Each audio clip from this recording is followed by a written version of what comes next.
Hello guys, this is your friend and we are back with a new fanfic. Which is what if Naruto became Emperor of the Western Elemental Empire Part 2. And if you enjoy this fanfic then please press the like button and subscribe to my channel for more fanfic like this and comment for next part. And now let's start the fanfic. It would be at least a week before the captain of the ship Kakashi and the others were scheduled to return onto Konoha was ready to depart. When asked why by Kakashi, the ship's captain ironically told the Junin he got lost on the road of life, got drunk, and just relaxed on a well-earned vacation. A vacation paid for by the spring daimyo herself for assisting in the silent request and for his silence on the matter behind the sudden vacation that delayed the Leaf Shinobi in getting back home. In the airship some hours later. "We're in the clear, my emperor," said Ayame of the Hayabusa village, as she along with the rest of the shinobi on the ship had done a sweep for bugs, sabotage, and anything else that could cause the ship to have an accident while in the air. Of course, Kyuubi was on the ship beforehand, but it was a protocol that Naruto had put into place in case the fox wasn't there to always watch his back and ensure security.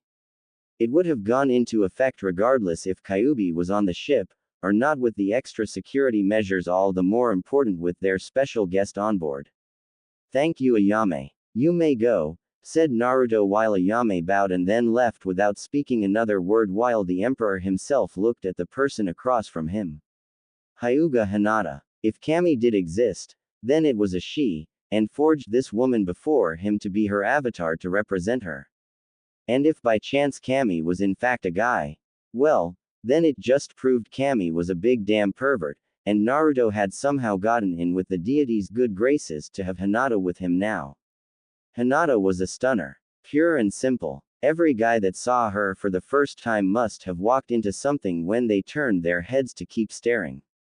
The shapely creamy legs that his blue eyes could admire forever, as the pants she wore were tight, stopping a bit more above the ankle, and a heavy coat he knew was done to keep people from looking at her well-developed chest. Her face would make angels jealous. Hinata's long blue hair had a shine to it that in a way, would make the finest silk in the world look like dirty mud-covered hay, and it flowed all the way down to the small of her back. She was magnificent. "You've grown up, Naruto-kun," said Hinata before she paled at not addressing him as emperor while the Uzumaki before her just smiled behind his mask. "It's all right, Hinata-chan. Every one of my men and women that serve me know how I feel about you. How you feel about me. There is no need to address me by my title. Just be yourself," said Naruto, as he removed his helmet and mask to reveal the face behind it to Hinata.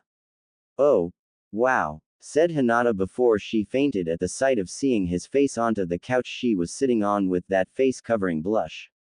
"Some things never change," said Naruto with a chuckle before walking over to the couch Hinata was on and sat down gently on the side she didn't fall sideways on. After a bit of prodding of the woman's side, Hinata finally awoke, thinking what she had just witnessed mere seconds ago was a dream, maybe nightmare depending on your point of view of seeing it, and had woken up from that place to be in a living nightmare. Only when she saw herself in an airship, heading to the Empire, and Naruto sitting right beside her on the couch did she realize, it wasn't a nightmare. It was for real. "This isn't a dream. This isn't a dream. This isn't a dream. This isn't a dream," said Hinata, as she squealed in delight, and hugged Naruto with all the strength she had. "No, Hinata. It's not. It's all right. You're safe now," said Naruto while holding the woman in his arms. "If only that were true. When Kurenai along with the others get back to Konoha, they will report back of me missing, and then use the cage bird seal to, said Hinata, as she started to cry, and hugged him tighter. "To kill you. I know about everything. I wanted to come for you. I wanted to send some of my best agents, who I trust without question to protect me, retrieve you from Konoha, and come back here so we could be happy together. All I can really do is say that I'm sorry for not getting you sooner," said Naruto, as he had wanted to so desperately get Hinata out of Konoha, but his duties with the Empire, and the fact the girl now woman was always kept close to home because of Kumo's increasingly aggressive nature in wanting the Byakugan provided poor timing. It's not your fault, Naruto-kun. I should have run away with you. Or later on when I was strong enough to escape before they branded me with the cage bird seal, said Hinata while feeling him slowly remove her headband, and she instinctively tried to stop him. Don't. Let me see. Let me see what they've done to you, said Naruto softly, as he saw her hesitate at first, but complied with his wishes, and felt him remove her leaf headband from her forehead, to reveal the cage bird seal in all of its ugly glory.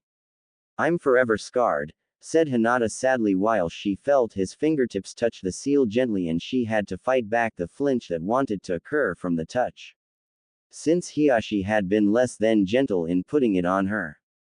Don't count yourself out yet, my dear.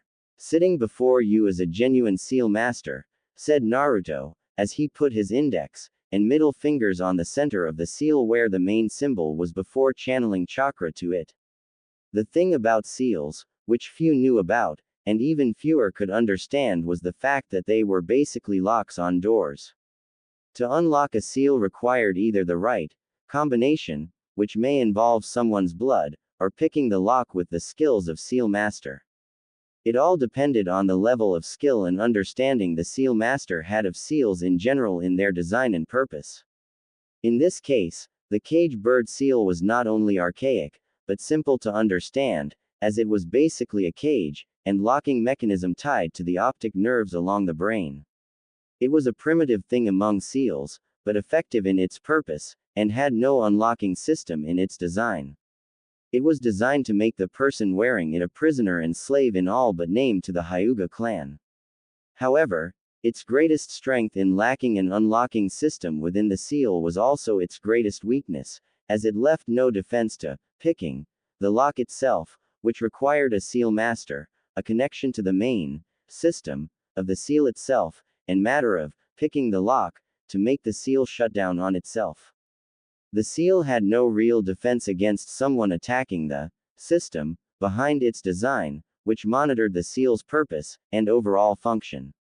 Once the system behind the seal was accessed, a seal master could do whatever he or she wanted to the settings of the seal itself. In Hinata's case, it was shutting it down without the power behind it. Basically, taking the purpose behind the seal and just turn it into a simple removable paint job on her forehead. With simple subtle movements of his fingertips, Naruto picked the lock on the cage bird seal, his mind accessing the system behind the seal, and basically tricked it into believing it had done its secondary objective in sealing off the Byakugan. All it had to do now was power down and prepare for its own termination with a washcloth dipped in ink-removing liquid. Did it work? Said Hinata, as she felt a tingling sensation on her forehead when Naruto touched the seal, and it spiked slightly before ending shortly after the quick spike in the sensation. See for yourself, said Naruto using her own leaf headband to show the cage bird seal had lost its potency and all it required now was some scrubbing to get it removed. And it won't activate at all, said Hinata with Naruto smiling. No, I basically shut it down. The thing about the inner workings of the cage bird seal is that it follows simple commands based on its design, and lacks intelligence to defend itself against seal masters like myself. It was designed to seal away the eyes in a way to protect the bloodline from being examined upon removing them, but the seal has no inner defenses like mine did in containing Kyuubi, and thus was easy to turn off, said Naruto before he was tackled by Hinata and she kissed him deeply on the mouth. Thank you, thank you, thank you, thank you, said Hinata, as she kissed him deeply each time after every thank you, and Naruto wasn't one to ignore such thanks, since that would be rude. And Naruto could only return it to say, "You're welcome," to her. Hinata did what? Yelled Tsunade from her office, which had the volume of the yell being so loud, it shook the whole tower, and could be heard by the village populace below. Hinata fled to the Western Elemental Empire to be with Uzumaki Naruto, said Kurenai, as she barely got those words out of her mouth when they arrived before Tsunade yelled out her question, and the look of pure fury in those eyes to match her voice. But that's not the worst news, said Kakashi, seeing Tsunade turn her attention to him. Explain, said Tsunade while seething inside. Kyuubi is free, by Naruto, said Kakashi, seeing Tsunade's eyes widen in shock and fear before they narrowed again. What did you just say? Said Tsunade, seeing Kakashi now becoming nervous. The Kyuubi is apparently, free, said Kakashi before hearing the sound of Tsunade's desk breaking in two when the woman brought her fist down upon it. That idiot boy, doesn't he know the consequences of doing that? If Naruto's not dead already from that, he soon will be when I get my hands on him, said Tsunade while the Junin in front of her were concerned about how she would react to this. All their former students injured from the tournament were in the hospital at the moment and almost wished they were switching places.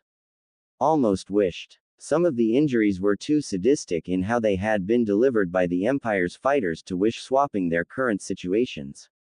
Uzumaki Naruto is apparently alive, Hokage-sama. Though how close he actually is to the Emperor himself is unknown. From what we heard from the fighters that participated in Spring Country, he's very close, and is well respected over there, said Kakashi while seeing Tsunade's anger growing. Well, there is one way to find out. Find Jiraiya. Bring Hisan here now. I need to talk to him. The councils, and the clan heads about this situation were now in, said Tsunade furiously, with the three Junin nodding and leaving to get the Sannin before the Hokage blew her top. Tsunade-sama, you should really calm down, said Shizune, but the glare Tsunade sent her caused any further advice to halt in her throat, and take a step back. Calm down. Calm down. We've lost support from allies, our daimyo, and just now I learn Hyuga Hinata has left for the Empire. I now have to handle Hinata's father, the political backlash from dealing with the Western Elemental Empire, and their views of the village regarding Naruto's banishment, said Tsunade while Shizune fidgeted slightly under her gaze. It was wrong, Hokage-sama, said Shizune quietly to the older woman. What? Said Tsunade, not hearing the younger woman clearly. I said it was wrong to banish Naruto for doing his job, Hokage-sama, said Shizune in a much louder voice. I didn't ask you for your opinion on the matter, Shizune, said Tsunade while younger woman herself now scowled heavily. At least tell me why you went along with the banishment. After everything he has done for this village, for you in believing in yourself after so many years, and getting over your fear of blood. Why? Said Shizune, wanting an explanation. Because like it or not, the boy was a threat to the village. Not because of the Kyuubi, but because of his heritage, and needed to be cut loose beforehand, said Tsunade, seeing the shock on Shizune's face. What heritage? Said Shizune, seeing Tsunade snort and look away just to see Jiraiya there on the windowsill. Naruto is the son of Uzumaki Kushina and Namikaze Minato, said Jiraiya while he ignored Tsunade's glare and focused on Shizune. Naruto is the son of the Yondaime, said Shizune, as she had always speculated, but never really thought it was possible, and yet. Jiraiya just confirmed it. Yeah, if the village find out before Naruto's banishment, a civil war would have broken out, both Iwa and Kumo would be breathing down our necks even more. At the time, the Leaf couldn't protect Naruto from his father's outside enemies, and with the Akatsuki now causing further problems in wanting the kid for the Kyuubi, we had to choose. We had to choose between the Leaf and Naruto. We chose the Leaf, said Jiraiya sadly while Tsunade looked away. You chose the village, even after all the abuse, the hatred, and pain they unleashed on Naruto. Naruto was and is the son of the Yondaime. If he were trained by you, he could have become stronger than his father, and yet you went along with the banishment, said Shizune with Jiraiya looking away while Tsunade scoffed. And what would Naruto do with that power once he learned the truth? He would have crushed the village in retaliation. The order to banish him was going to happen whether the Gaki succeeded in his mission or not. Naruto needed to know what it was to survive without the village supporting him and have a humbling experience where he understood the need to be a Leaf shinobi no matter the situation, said Tsunade while Shizune turned to face her and gave the female Hokage the deepest scowl the slug princess had ever seen her student give. Humble. Humble. You call banishing Naruto from the village a humbling experience. After this village gave him next to nothing and what they did give being poor quality. The boy was in hell when living in this village while I was taking care of you Tsunade and you Jiraiya were out peeping in the hot springs of different villages. If anything, you two should have been humbled, but your own arrogance wouldn't let it happen, and now that Naruto is happily free to do what he wants in the Western Elemental Empire, you feel scorned. What is the matter with you two?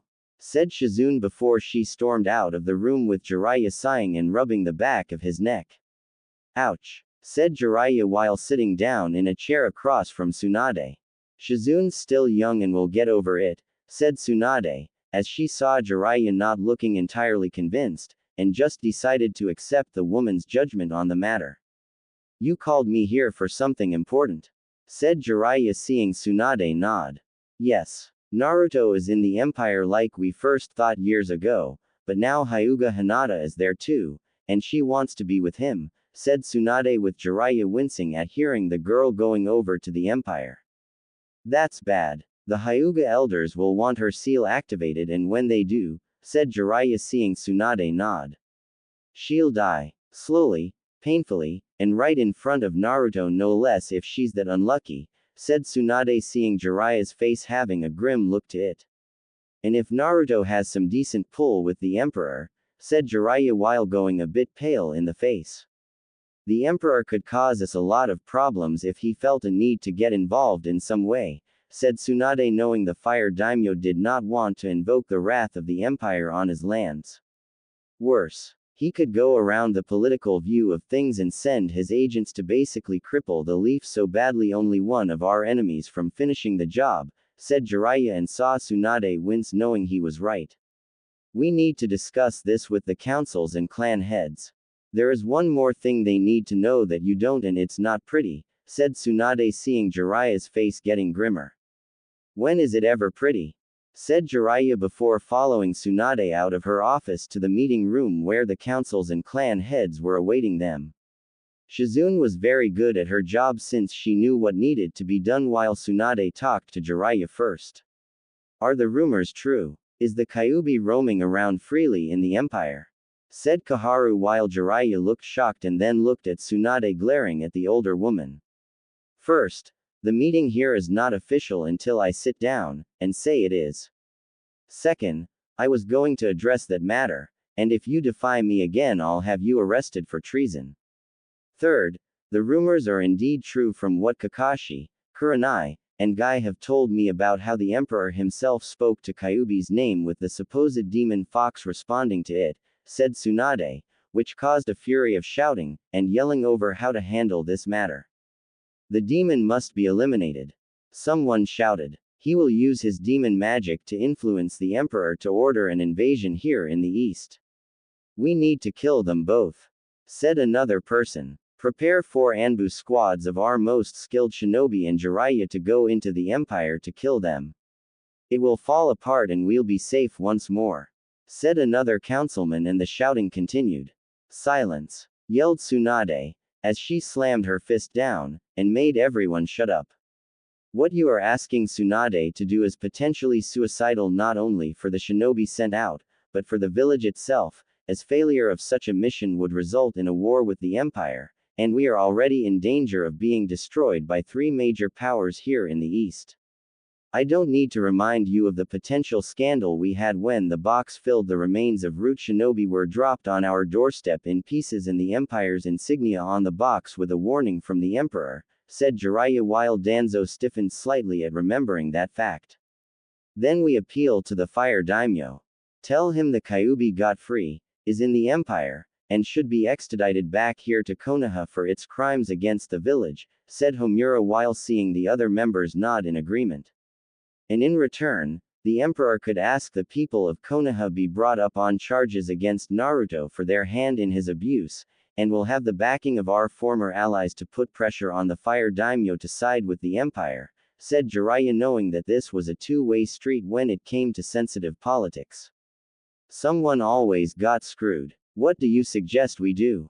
Sit here and do nothing, said Kaharu, as she saw Jiraiya shake his head, and could see he already had a plan.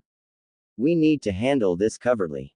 Look, the Empire is stable enough that I can enter it without the risk of someone killing me just for being there, and at the very least I'll be arrested with the chance of facing the Emperor himself on those charges. I talk to him, get some insight into the kind of man he is, and use my charm to convince him to let me go with a signed copy of one of my books to get the man onto our side, said Jiraiya with a confident grin while Tsunade rolled her eyes. And just how do you intend to get the Emperor on our side? He already knows about the Kyuubi, as the man has been in contact with the demon brat, and the demon himself for roughly 6 years. The chances of him hearing you out are very slim, Jiraiya, said Danzo, as he saw Jiraiya shrug since it was a risk, and shinobi take risks every day. I'll think of something. At best, I can convince the Emperor to hand over Hinata, and let this whole ugly business be left alone since provoking him over Kyuubi seems like a rush to death. If anything, I should try to ask for the Empire to ally with us, and keep our own enemies off our back. Not to mention if successful, it could gain us our old alliances back to further make Orochimaru, and the other shinobi villages trying to batter down our doors, said Jiraiya seeing the people in the room nod in understanding. Hiyashi-sama, you've been awfully quiet throughout this meeting. I half expected you to throw a temper tantrum over the loss of your daughter, said Tsunade seeing the Hyuga was surprisingly calm. I sensed my daughter might try something like this with the Emperor, so after the group leaving was late returning home, I personally activated Hinata's cage bird seal, and left the Empire a pathetic weak corpse. The only thing that Demon Brat has now is an empty lifeless body, said Hiyashi with a smirk on his face at the victory over his daughter and the man she loved. Thanks a lot, Hiyashi-san. You've just made my mission so much easier, said Jiraiya sarcastically while the Hyuga grimaced knowing he was right. You have your mission, Jiraiya. Go with a team I'll send with you to talk to the Emperor, convince him to return Hinata's body to us, and at the very least, bring Naruto back here to Konoha, said Tsunade while those in the room were grumbling in disgust at how they didn't need the demon brat in the first place and it was foolish to try. Imperial Palace days later. Hinata was in the royal gardens of the Imperial Palace, loving the flowers that were in it, as they seemed to exotic, rare, and filled with life. It was heaven on earth, and that was truer with Naruto here in the palace. Naruto had expressed how much he missed her, how much her words meant to him over the years, during the hard battles, the fights, and the near-death experiences he had when fighting to unite the land into what was now the Empire. Naruto told Hinata that it was because of her words to him years ago before he left, that he had survived the brutality of the war itself, and had long since planned to do something to save Hinata when the time came upon the uniting all the lands in the West. Then, just when Hinata didn't think she could be more surprised by Naruto, he gets on one knee, looks her right in the eyes, and asks the Hyuga to marry him. To be his one and only woman in the world with his heart in her hand. When he produced the heart-shaped diamond ring, Hinata hugged, kissed, and accepted without hesitation right in front of several individuals. Walter smiled, Kyuubi smirked, Liu Bei along with his sworn brothers cheered at the sight of their emperor, who had finally found his other half, ask the woman to marry him, and hear her accept. Nothing could ruin Hinata's happiness at that moment, as she wanted to have the wedding right away, and everyone to know of their wedding. Naruto agreed, but he told her that a condition of being his wife was to get stronger, and that she wasn't going to be a pampered empress like so many of wives of the daimyos in the East. Many of them had never had a hard day's work in their lives, having servants do the chores, never working hard, or heavy labor when required. Hinata accepted the condition without hesitation, as she had wanted to be strong from the start, and wasn't going to stop until she was second if not tied for first only to her husband in terms of strength. So Naruto had Hinata training with some of the Empire's best female fighters like Tifa Lockhart and Chung Li for taijutsu training. From the Southern Water Division, Naruto had a woman named Katara help Hinata with mastering her own water affinity, and learning new ways of healing using water itself when mixed with chakra that was properly attuned to the element. Are you enjoying yourself, Empress Sama? Said Yoko Kurama, a fox demon with great skill, and deadly precision in everything he did. Oh yes. Thank you for asking, Kurama-san. Your flowers in the garden are so beautiful, said Hinata, as she noticed Kurama was in his more humanized state, and wondered why that was since she didn't mind the more fox-like form. Thank you for the compliment, Empress Sama. The Emperor himself said you would like the garden, and I am pleased to see he was right, said Kurama, bowing to the Hyuga. There is no need to be so formal, Kurama-san. I'm not the Empress yet. Even still, I wish us to speak normally since I am your friend, and you are mine, correct? Said Hinata, as she saw the brief look of surprise on Kurama's face for a second before it became a gentle smile, and saw him nod.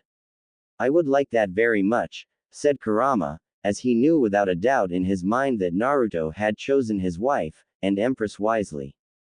May I ask why you are here, Kurama-san? Said Hinata, knowing the man, or rather fox demon, was here for a reason. Yes, I'm afraid that news has come of a traveler, who wishes to speak to the Emperor, and this man wishes to talk to your future husband about you, said Kurama, seeing the Hyuga girl's eyes widen. Me? Did the traveler say his name? Said Hinata, seeing Kurama nod, though he didn't look happy about it. His name is Jiraiya of the Sannin. He was in the company of a few Konoha shinobi that were his escort here. They were your age or around it, with some being even older. I can only guess they were either your classmates, they graduated a year ahead of you, or some of the more veteran shinobi from the Leaf, said Kurama, seeing Hinata nod understand. Is my future husband speaking to Jiraiya now? Said Hinata, seeing Kurama shake his head in a negative way. No. Naruto has been stalling Jiraiya and his escort while keeping a close eye on them should some of them wander off where they shouldn't. He requests you join him in the royal audience chambers for this meeting with them, and to let you know Kyuubi will also be attending for his own reasons, said Kurama, as he saw Hinata smirk, and knew that she knew the Emperor had a plan up his sleeve to make the Konoha shinobi really piss themselves. I shouldn't keep my future husband waiting, now should I? Said Hinata, with Kurama also smirking, as he extended his hand, which Hinata took while he escorted her to the royal audience chamber, and sit by her lover before he addressed the Leaf shinobi a few rooms away. Waiting room with Jiraiya and group. Fancy place the Emperor's got here. Not too showy, but not too simplistic either, and the female help aren't bad looking either. Who wants to bet he's banged at least one of them just for the fun of it? Said Kiba, now fully healed with Akamaru by his side. Just make sure your dog doesn't mark anything here, Kiba. We're guests here. The fewer to no P markings this place has from Akamaru, the better chance we have of this little meeting with the Emperor going smoothly, and avoid the chopping block, said Jiraiya, seeing Kiba nod and gave a look to Akamaru. I'll be respectful to the Emperor, but if Naruto's around, said Sakura, as she had every intention of smashing her fist through Naruto's skull, and make his brains turn to mush. Don't, Sakura. Naruto has a great deal of favor with the Emperor and the respect of the people in the Empire. To strike him would spark further tensions we can't afford, said Kakashi to his former student. Of course he does. You saw the demon in Spring Country after the tournament was over, Kakashi-san. If given the chance, I'd rip his throat out, and mount his head on my wall back home, said Kiba angrily at the idea of the demon having his woman. Behave yourself, Kiba. We don't know the position Kyuubi has with the Emperor. If you provoke either one, we may not return to Konoha alive, and that will severely weaken the village, said Kurenai, knowing the Inuzuka was pissed off about Hinata not only being here, but now dead thanks to her cage bird seal being activated, and her last moments no doubt being with Naruto. I'll try, but if this Emperor guy is some snooty, I'm better than you, kind of guy, then I say the hell with being nice, and just tell him to screw off, said Kiba while his former sensei sighed at his brashness. I doubt he is like that, Kiba. This man forged an empire out of the West through warfare and is no doubt keeping his skills sharp to avoid being removed from power. It is what leaders of an empire do after all, said Shino while having been told beforehand by a man named Walter that his bugs would not be tolerated flying around the imperial palace and would result in immediate punishment in the loss of one of the Abarame's limbs for each bug the butler claimed could be tracked back him if floating around. Shino didn't doubt it, so his bugs, out of their own form of self-preservation, and his own had decided to stay within Abarame until they were out of the imperial palace. Which means none of you bakas are going to do anything stupid. Got it, said Anko, as she saw the younger shinobi in the room nod, and the door near her opened to reveal a young man with long red hair wearing well-dressed clothing. Jiraiya of the Sanin and his associates, said the figure, who they recognized was the man named Kurama, and met outside the walls before they were escorted here where the man named Walter spoke to them. Yes, said Jiraiya seeing the man turn fully to face him. The Emperor will see you all now. Please follow me, said Kurama walking out into the hall towards the royal audience chamber with the group following close behind him. I have a question, said Kiba while ignoring the warning look from Kurenai to not do anything stupid. Depending on the question I will answer it, said Kurama without looking back. Why do you smell like a fox? Are you secretly Kyuubi? Said Kiba while making the leaf shinobi around him tense and Kurama stop walking. No, I am not Kyuubi. However, since there is no way around denying the truth, I am a fox demon, said Kurama seeing Kiba baring his teeth at him. You don't look like one, said Sakura while Kurama just chuckled. You think all demons like dogs, foxes, and cats are incapable of having a human-based form. That is incorrect. While I myself do possess a fox-like form, it is nowhere near the size or strength Kyuubi himself possesses, which I am sure the older members of your group remember, and witnessed years ago before he was sealed away. There are some demons in the Empire, who have 3 forms, which like myself, and Kyuubi have the honor of possessing. What you see now is my human-looking form, while my secondary form is far more powerful, and shows some of my more fox-like traits that prove my heritage is indeed that of a demonic fox. The main form of demon animals like myself and Kyuubi are the ones Konoha is already familiar with when we are using our full potential, said Kurama while making a hand motion for them to continue following him. So you have a strong affinity for fire like Kyuubi does? Said Shino curiously, as he did not take Kurama to be the fire type, and didn't radiate the same hostile power Kyuubi did. Though whether that was meant to be comforting or downright scary was unknown to the Abarame. No, I'm more attuned to nature itself. I can manipulate plants and trees using my powers to create beauty, or death, said Kurama simply with a small chuckle that made the leaf shinobi behind him shiver slightly. So Kurama's power are similar to the Shadaime Hokage's own, but more advanced given his demonic energy, and he's capable of using it as a weapon in a pinch, thought Kakashi while filing that away for later. And remembering to stay away from the plant life that looked unnatural. So what's the Emperor like? Said Anko deciding to focus on the Emperor himself and get a feel for the guy that would no doubt decide whether or not they leave the Empire alive. You will find out soon enough, said Walter from behind the group of leaf shinobi and almost scarring them out of their clothes. Where the hell did you come from? Said Kiba while pointing a finger at Walter, who just smiled at the boy in an unnerving way, and the loyal butler quickly vanished before reappearing with the Inuzuka's finger in his hand. You should never ask such things in rude tone, young one. It's considered disrespectful, said Walter while staring into the Inuzuka's eyes, and Kiba could practically smell blood on the man's hands. This guy is a killer. He's seen death and no doubt delivered it upon others using those very hands when required, thought Kakashi, as he knew a taker of life when saw one, and this butler seemed to be a master in the field. Walter, we can't keep the Emperor waiting, said Kurama seeing Walter look at him and nod before letting the Inuzuka's finger go. Of course. Let's continue, said Walter while Kurama continued with the leaf shinobi behind him following and Walter in the back to ensure no stragglers decided to stray from the set path.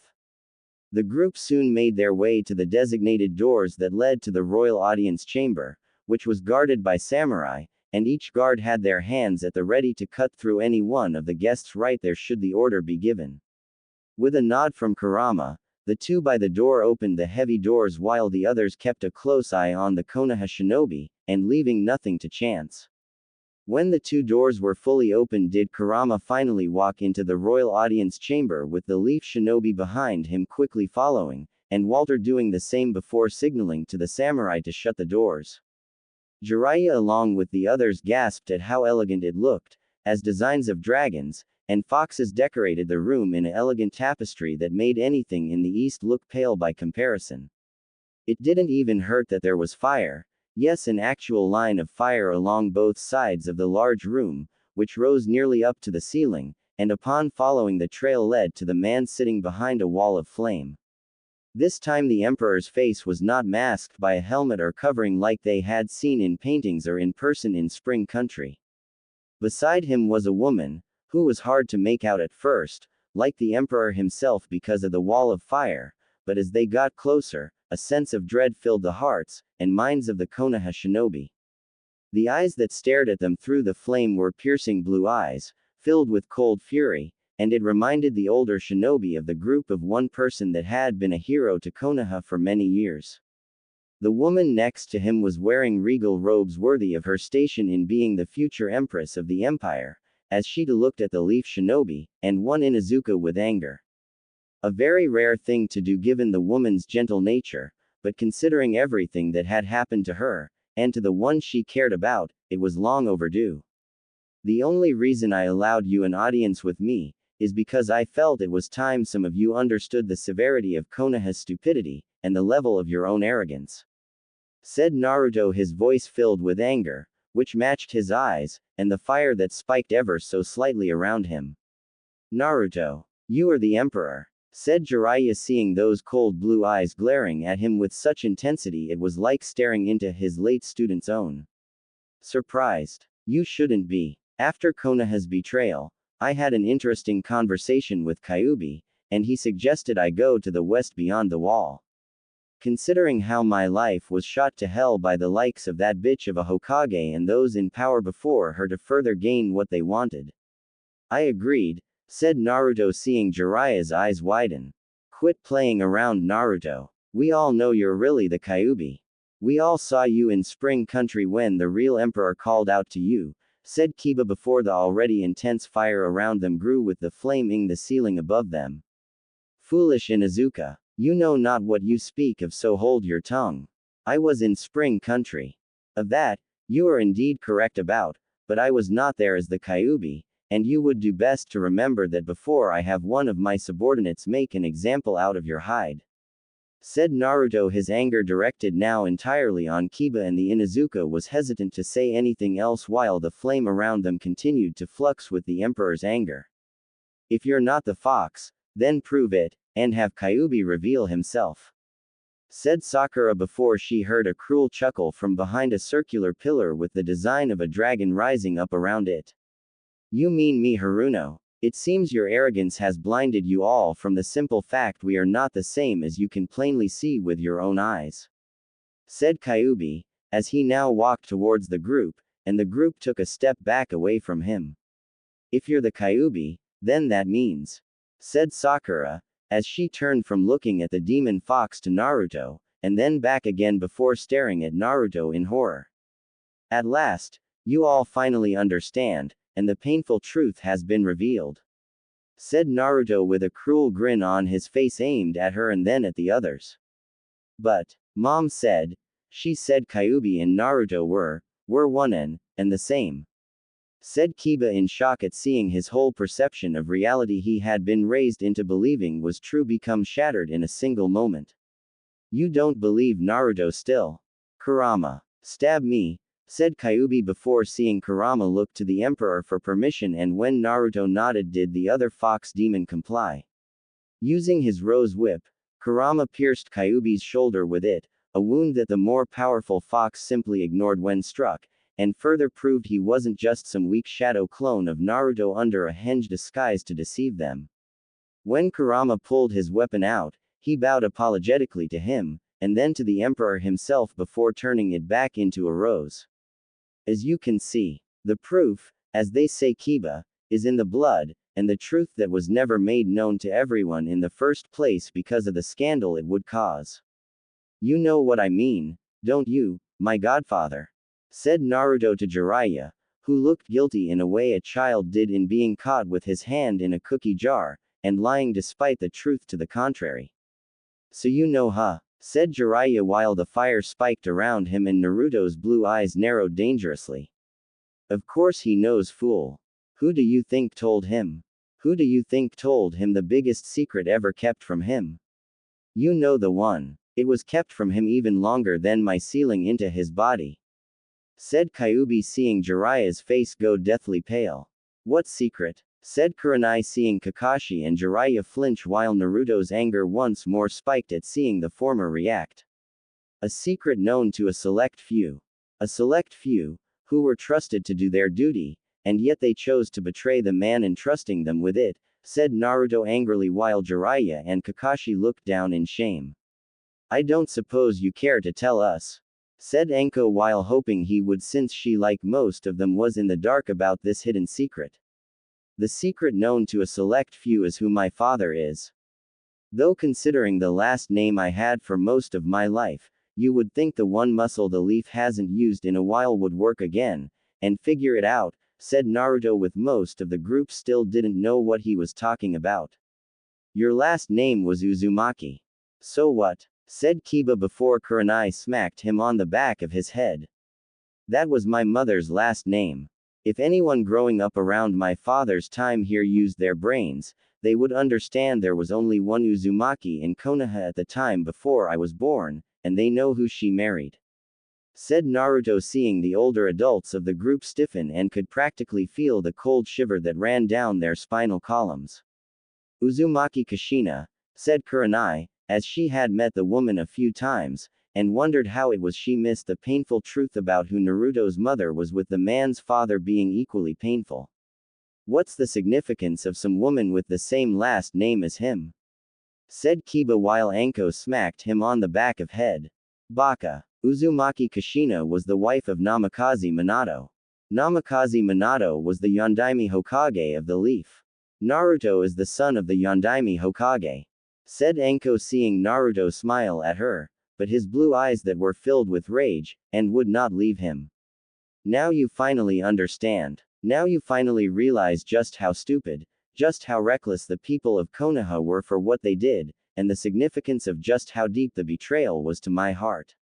Said Naruto while glaring at both Jiraiya and Kakashi since he knew they would understand the double meaning behind his words.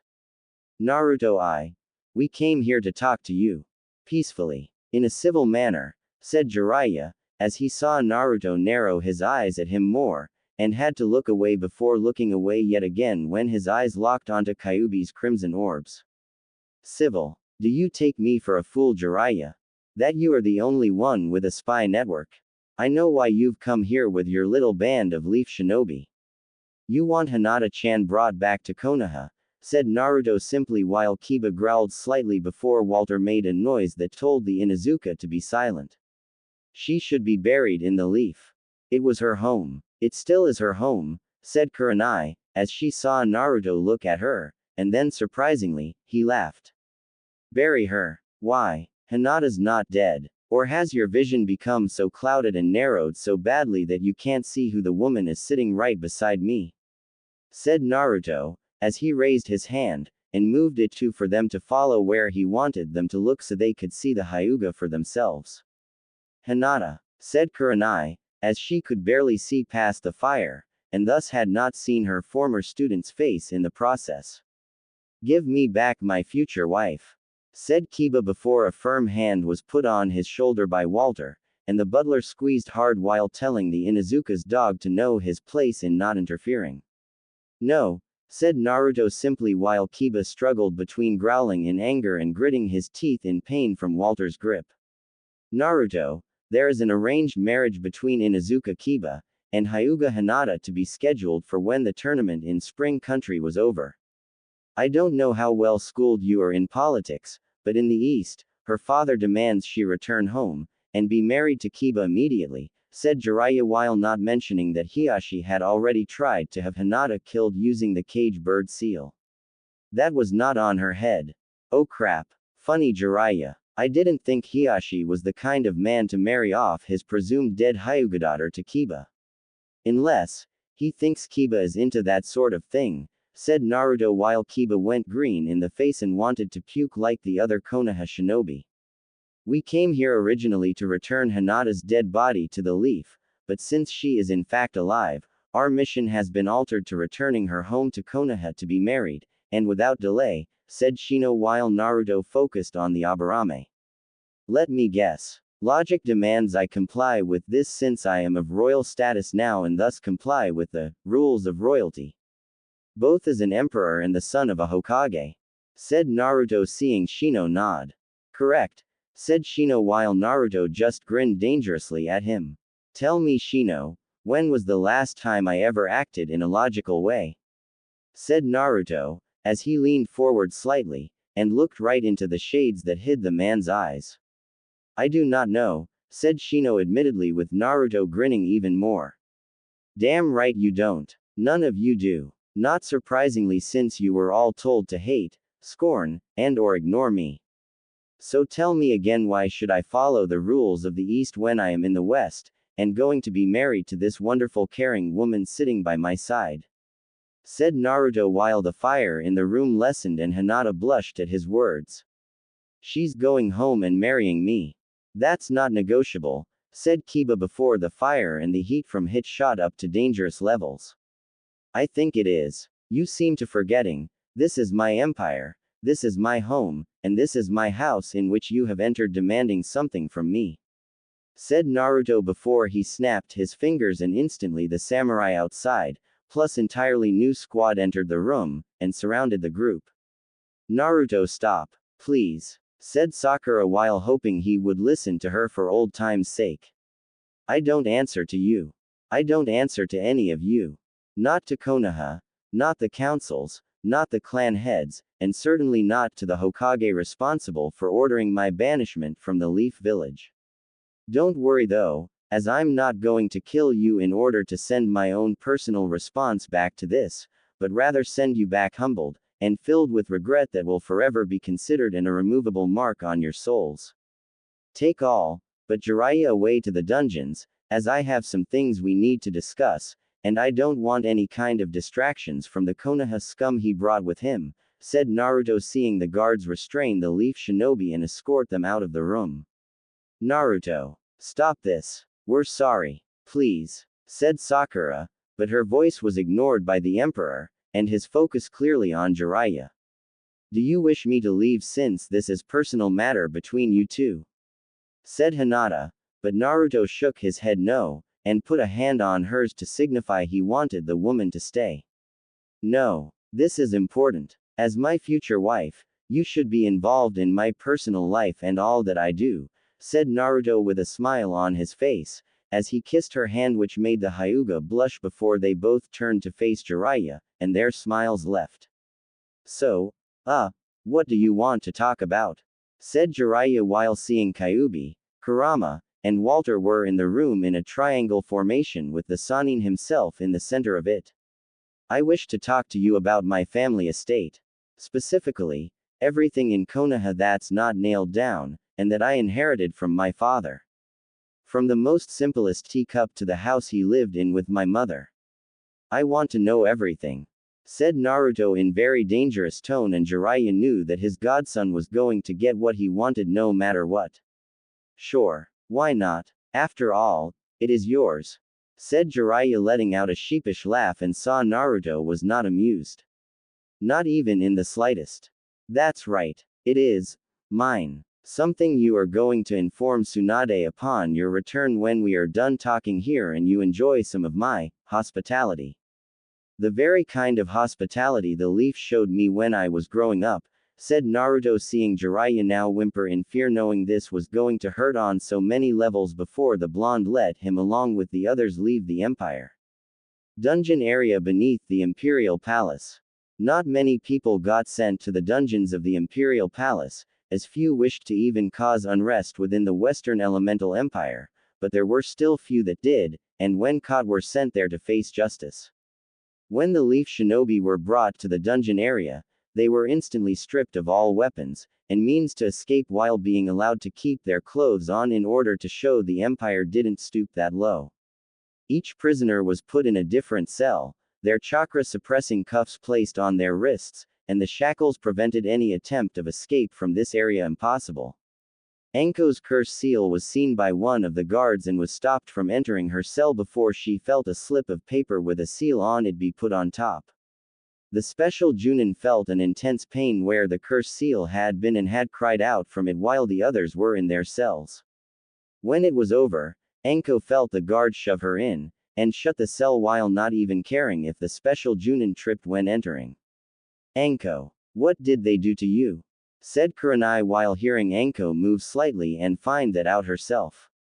I don't know. They put something on that, said Enko knowing Kurenai understood what she meant. Your curse seal. What did they do to it?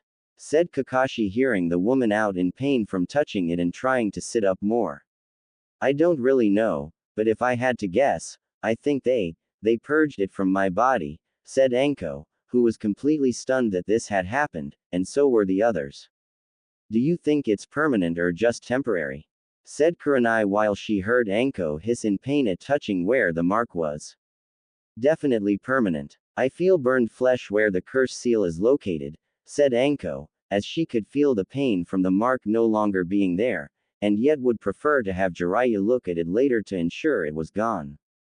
Maybe they'll share the seal with us to use on Sasuke, said Kakashi hopefully knowing the Uchiha could use it. Considering how rude we were to the Emperor. Not a chance, said Kurenai while the sound of Kakashi letting out a hollow laugh filled the area.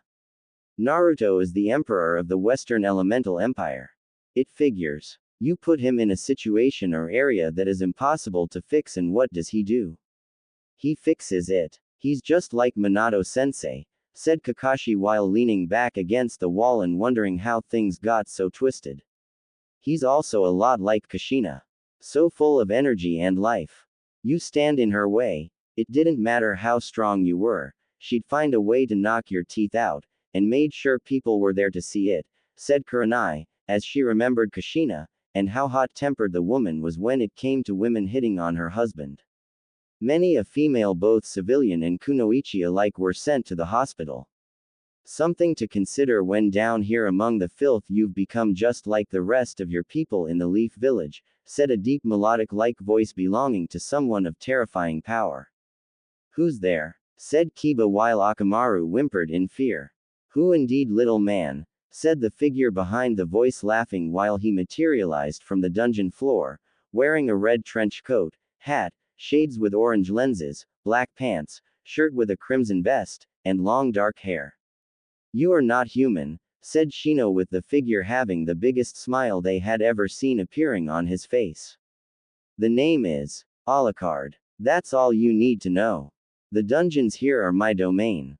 Never before have I had so many guests at one time sent to me by the Emperor. We are going to have great deal of fun before you are sent on your way, said Alucard before laughing a cruel and evil laugh that would put Orochimaru to shame. Royal audience chamber. Sometime later. Jiraiya was thrown across the room by the punch delivered to his body, skidding across the floor thanks to the hands of Kyuubi, and his level of brutality in hurting the Sannin. Jiraiya had confessed everything to Naruto a long time ago, telling him every single thing the Emperor wanted to know since not telling him seemed to be pointless, and after that happened Naruto asked Kyuubi to beat the holy hell out of the Sannin for the both of them. Naruto-kun, I think he's had enough, said Hinata while putting a hand on his own. Kyuubi, stop, said Naruto, which for Jiraiya was just in time since the demon fox was about to drop a demon strength enhanced foot down on the man's crotch, and cripple the man in the ways of perversion. You're sure? Said Kyuubi seeing Naruto nod. Hinata wishes it. Walter, send him down to the dungeon with the others. They are going to stay there for the next few days with him, said Naruto with an evil grin on his face. As you wish, my emperor, said Walter before dragging the beaten man away by his hair to further cause the man pain. Naruto, I'm sorry. I had no choice. Naruto, please. You have to believe me. Naruto, I am sorry. Naruto, said Jiraiya while calling out to his godson before the door shut behind him and left the remaining people in the room alone. I know you are sorry, Jiraiya, but the thing is, we all have our choices make in life, and you chose, unwisely, said Naruto in a cold tone before closing his eyes and banishing the anger deep within his heart.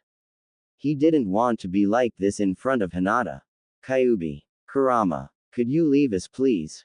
Naruto-kun needs to relax, said Hinata, as both demonic foxes bowed, and left the two lovers alone. I'm sorry you had to see that part of me. I don't like being a cruel person, but it had to be done, said Naruto while not looking at Hinata in shame of his own actions and felt her gentle hand on his face. They hurt you, Naruto. They betrayed you like my family betrayed me. It's only natural your heart aches at the sight of them and wishes to heal in its own way, said Hinata, as she put her face to his own, and felt him put an arm around her shoulder. You are what heals my heart, Hinata-chan, said Naruto in a whispered tone, and two held each other even tighter. Let's go somewhere to relax. I think you can stop being emperor for the rest of the day, said Hinata, as she took his hand, and the two rose before leaving via secret passage to the gardens where they could relax in their own private sanctuary. A few days later, the shinobi from Konoha looked, for the lack of a better word, an utter wreck. They had not slept much since their time in the dungeons, looking more like bums off the streets one found within the slums of society than shinobi, and the look in their eyes spoke of broken spirits. Each one went through nightmare upon nightmare at the hands of Alucard and his promising fledgling of a student, Sarah's Victoria, learning from the experience. The woman had blonde hair with blue eyes, which further hit home for them since Sarah's could pass for being Naruto's sister without whisker marks, and when angry turned into crimson ones like Naruto's did when using Kyuubi's power. I trust returning to Konoha in your state won't be a problem, said Kyuubi, as he had seen fit to drop them off at the wall, and knew it would be a long road back since Earth Country along with Iwa stood in the way of getting back to Konoha. We'll manage it, said Jiraiya, as he had his legs broken the day before by Kyuubi, put them in casts, and was then given crutches to make it back home that way until Sakura could heal him. Kyuubi had forbidden her from doing it until they got back to the leaf. Good to know. Oh, just one more thing before you leave, and it concerns that woman you call Hokage, said Kyuubi before tossing Kakashi a scroll since Jiraiya was unable to do it and stay upright. What's this? Said Kakashi while trying some idea what was inside. Incentive for that bitch to comply with Naruto's demands and claims for what are his by birthright. The things Konoha will no doubt try to deny and or destroy before they ever hand them over to him. Which reminds me, Kakashi, hand over that kunai, said Kyuubi seeing Kakashi stiffen slightly and look away. I don't know what you are talking about, said Kakashi before he felt Kyuubi's chakra flare around him. Don't test me, Hatake. You were given everything back to you earlier, but Alucard spoke to me of an unusual kunai in your possession, and when I asked him to describe it to me in detail, I knew what it was. Give it now, said Kyuubi with eyes that left no room for arguing. But Minato-sensei gave it to me as a gift when I became Junin, said Kakashi with a sense of defiance, but the demon fox took a step forward, and claws out ready to tear the man's heart out if he was denied one more time. A gift that you are unworthy of after abandoning the man's son. I find you are unworthy of being the Yondaime's student. I find you are unworthy of even being alive, and the only reason you're still breathing is because your sensei's son wishes it. Though why he does, I don't know, since it will only require one of you to send a verbal message to Konoha, and the dead bodies we send back should more than reinforce things. However, I trust Naruto completely, and if he wishes to show mercy by letting you all return, then so be it, said Kyuubi, knowing his former vessel had a motive to this madness and decided to go along with it. I understand, said Kakashi, as he handed the Hiraishin kunai that Minato gave him to Kyuubi, and felt a sense of loss in doing so. Glad we understand one another. Now get out of here before I decide to do something violent, said Kyuubi before pointing them in the direction Konoha would be after they traveled several hundred miles. With humble submissive bows, the Leaf Shinobi turned to face their side of the continent, and wondering if how they felt now would become worse after giving their report to the Hokage about their failure in this mission. What would the repercussions be? Would they face banishment too? If Naruto could be banished for succeeding, then what was the price to be paid for failing their village, and the Hokage? They could only hope the information they brought back would have enough value to prevent any such punishments from the Hokage. They were a poor sight to see when entering Konoha. They looked, felt, and even smelled bad from all the stuff they had been through in the Empire. When they made it back into the Leaf, they went straight for the Hokage Tower, where the Hokage, the councils, and clan heads were waiting for their report. Jiraiya, Kakashi, Kurenai, what the hell happened? Said Tsunade, as she saw the state of her shinobi, and wondered what the Emperor did to them over there. We met the Emperor. He was less than pleased with our arrival and even less with our requests when asked why we were in the Empire, said Jiraiya, wincing ever so slightly. This is an act of war, said a civilian councilman angrily. A war we would have no chance of ever winning, said Danzo with a glare to the idiot to shut his mouth. Danzo was all for war, but only wars he knew the Leaf could win, and make his own side of the village even more powerful. In any case, the Emperor is not going to return Hyuga Hinata, or Uzumaki Naruto back here no matter how much we want him to comply, said Jiraiya, seeing every Leaf official in the room scowling at being denied. Let him keep my failure for a daughter. She's just a corpse now, said Hiashi smugly at knowing all the Empire had was a dead body with sealed Byakugan eyes. No, she's not, said Kurenai while seeing the surprise on their faces. What do you mean? The cage bird seal should have killed her, said Hiashi, as he now felt a sense of panic rise up into his chest, and didn't like it one bit. Apparently, the Emperor saw fit to remove the cage bird seal from Hinata, as he most likely considered it to be barbaric, and has decided Hinata will be much safer with him in the Empire, said Kakashi, seeing Hiashi stand up, his Byakugan eyes blazing with anger, and looking now at the Hokage. I want this Emperor dead, Tsunade. I do not care if he is their leader of the Empire in the West. He has my daughter and thus the Byakugan eyes in his possession. I will not allow this man to take what is not his from my clan, said Hiashi, as he was going to appeal this action to the Fire Daimyo, and make the Emperor hand over his daughter.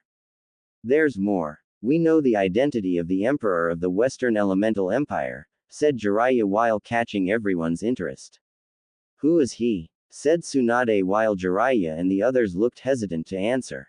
The Emperor is Uzumaki Naruto, said Jiraiya, and waited for the inevitable yelling from the people in the room. And wasn't disappointed. With a span of no less than 5 seconds, the councils and the clan heads began their shouting at what do with this truth revealed to them.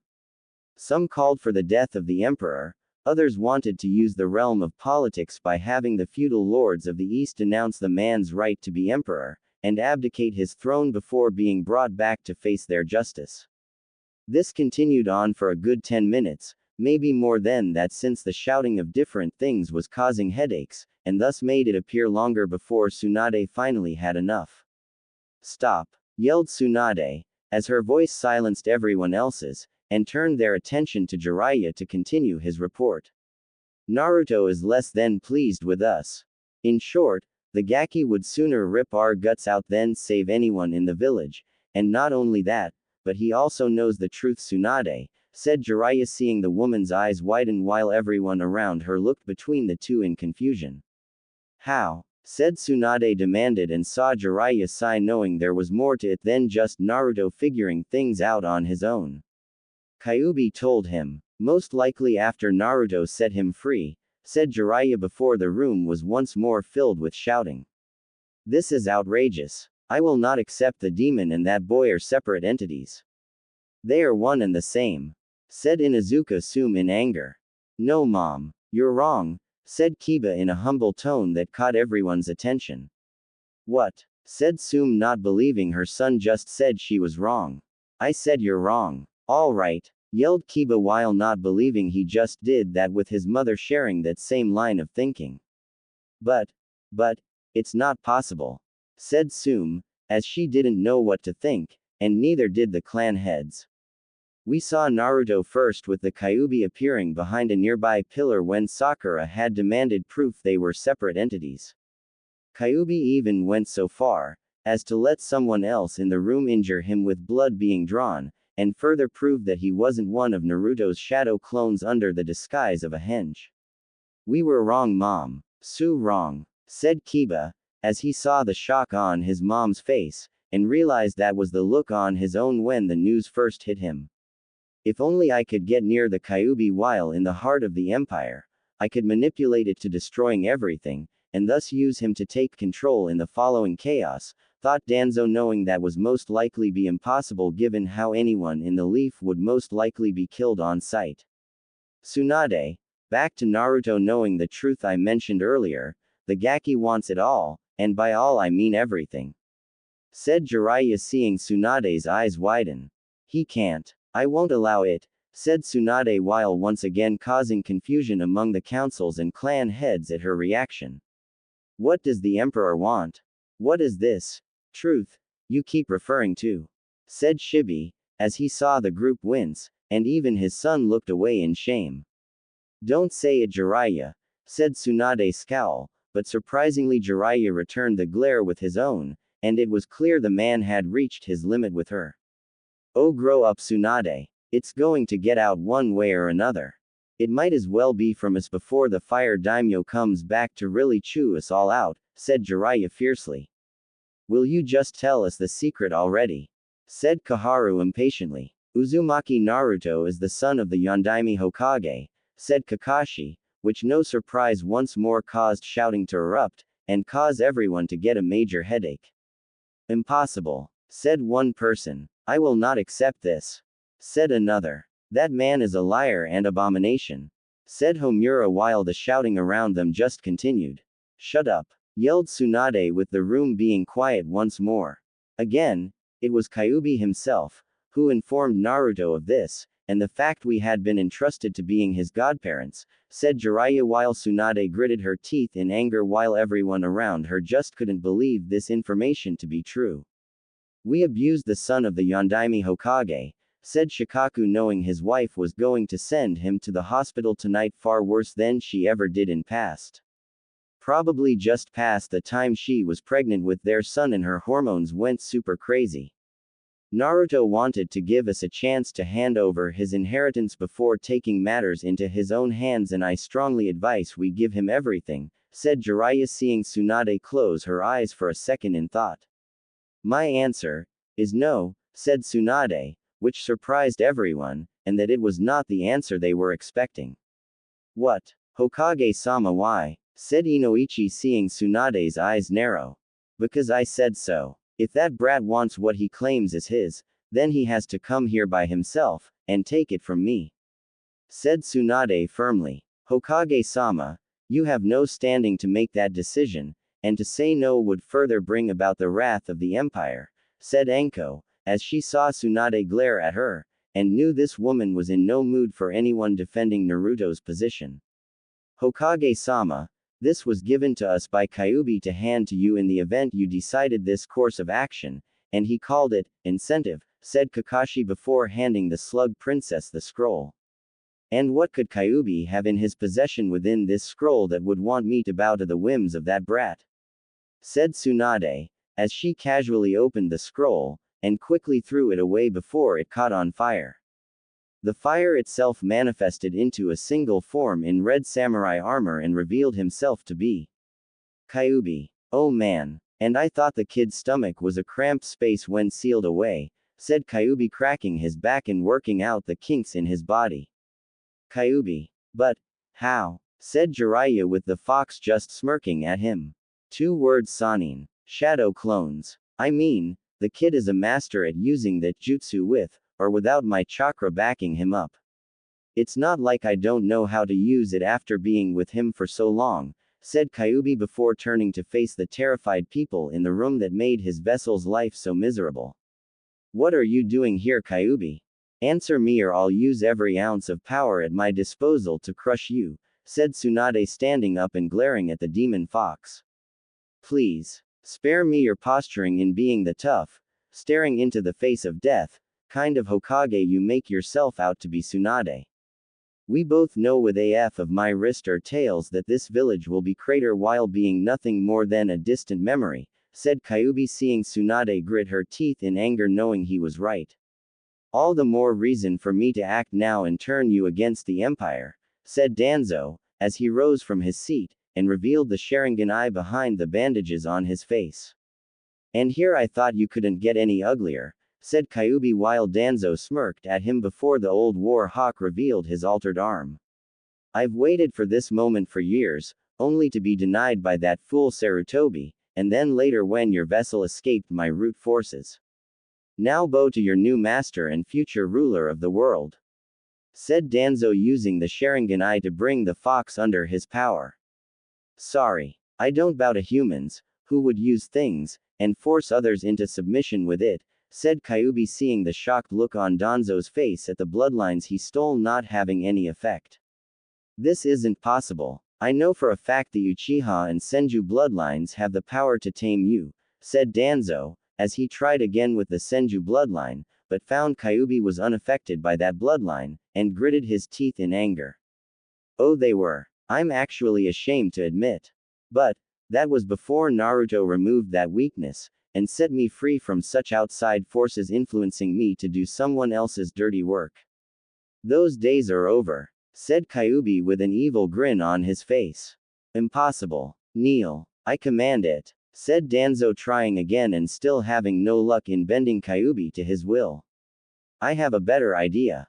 How about instead of me kneeling, you die, and your soul goes straight to hell?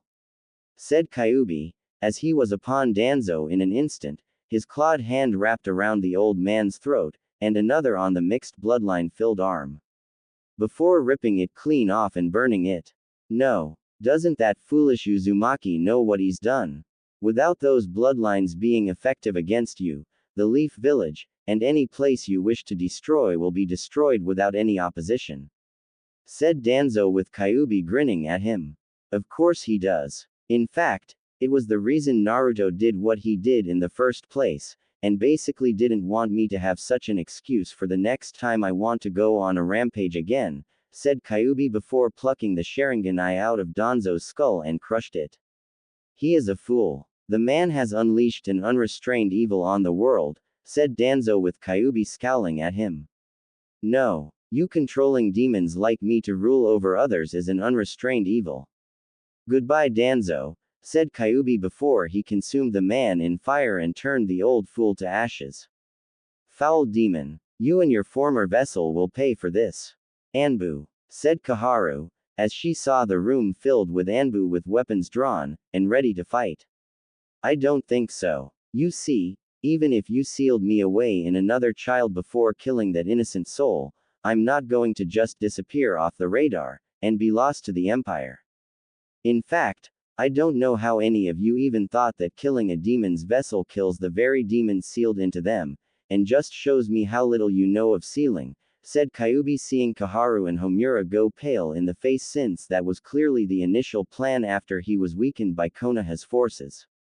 Tsunade. Call them off. We don't have the means to fight him and we both know only a newborn Uzumaki has the strength to contain him, said Jiraiya knowing that any child used other than one of Uzumaki blood would never have the strength to contain Kyubi's power. You should listen to him.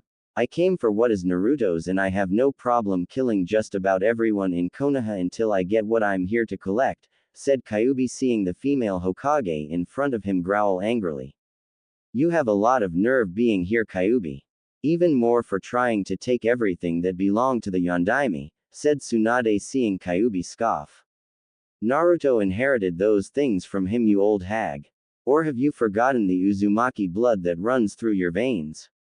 Have you forgotten that I was once sealed inside your own grandmother? said Kyubi while Tsunade became even angrier. What's your point? Said Tsunade, seeing Kyubi's eyes narrow dangerously at her. My point, in case all the sake you've been drinking over the years has destroyed your brain, is the simple fact your godson is also an Uzumaki too, and you betray them all by doing what you did years ago the very day Naruto was born. You are unworthy of very blood that in your veins on both sides of the family, said Kyubi before Tsunade's anger reached its peak and she threw a punch at the fox. Only for Kyubi to catch it. That was a bad move, thought Jiraiya while seeing Kyubi's now stone face looking at Tsunade's shocked one. I take it this is your final answer in terms of giving Naruto was as rightfully his, said Kyubi before he used his own strength to easily squeeze her fist and the sound of bones breaking could be heard. You, said Tsunade seeing angrily before Kyubi grinned evilly at her. Sorry to disappoint you Tsunade, but, you're not my type, and I wouldn't touch you even for the chance to sit on Kami's throne of power, said Kyubi before he slammed Tsunade onto the ground using the limb he was holding to do it, followed by swinging her up and around into a wall. Tsunade fell to the ground when gravity pulled the slug princess to it before she tried to get up, but Kyubi was already there, picking her right off the ground by the neck, his fist landing punch after punch to the woman hard in the gut, and making the female Hokage puke up blood. He then threw her into a wall, slugged Tsunade in the face, a nasty bruise already forming, and then Kyubi threw the woman onto the floor with enough force to cause a body imprint.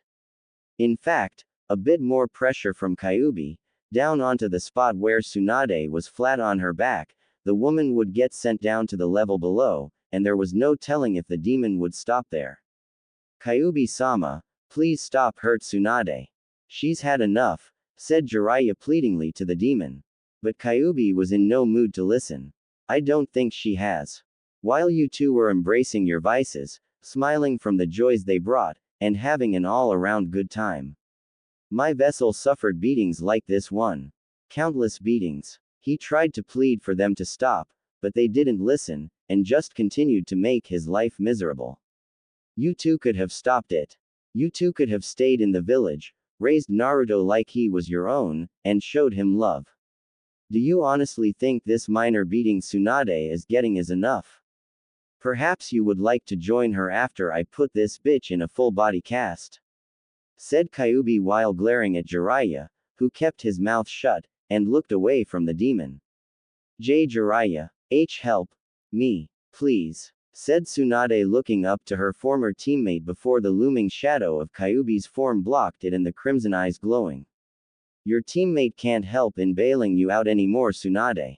Not with the heavy debt you owe your godson, said Kyubi coldly before he brought his leg up high and then slammed it down on Tsunade's gut with more than enough force to send the woman through the floor down the next one along with the floor after that. All the way down to the bottom. Damn, thought Jiraiya before seeing Kyubi refocus on the others in the room. Don't think I haven't forgotten about the rest of you. I have something far more cruel in mind for the rest of you maggots. You basically screwed over my vessel out of spite for me, not even caring, or even considering the fact you could be wrong about Naruto. Your own pride blinding you to the truth that he was not me and never was from the start, and look where it's gotten you. So here is what's going to happen. You are not only going to give me everything that belongs to Naruto, which isn't nailed down, and all the money in his accounts to be transferred to the one he has in Spring Country under Uzunado. Then, you are going to announce to the rest of the village just who was Naruto's parents, and how they are on their own regarding any kind of help from devils they couldn't put down because of their stupidity. That was the one thing the Shadaime, Nadaime, Sandaime, and the Yondaime always did when they were Hokage of Konoha.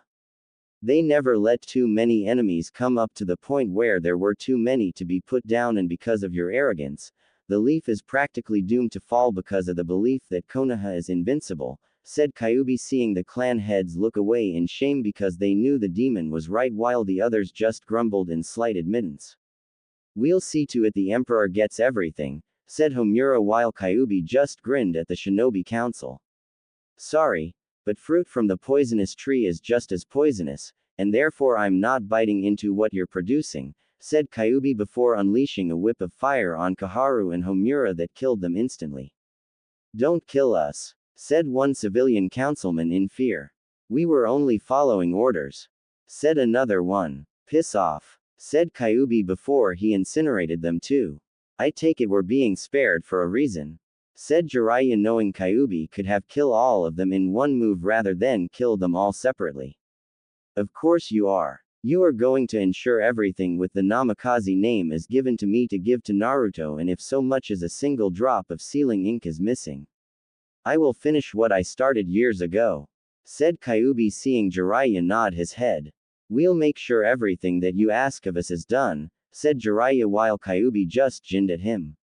I'm glad we could reach an agreement on this, said Kyubi before walking out of the room with the Anbu parting the area to let him pass.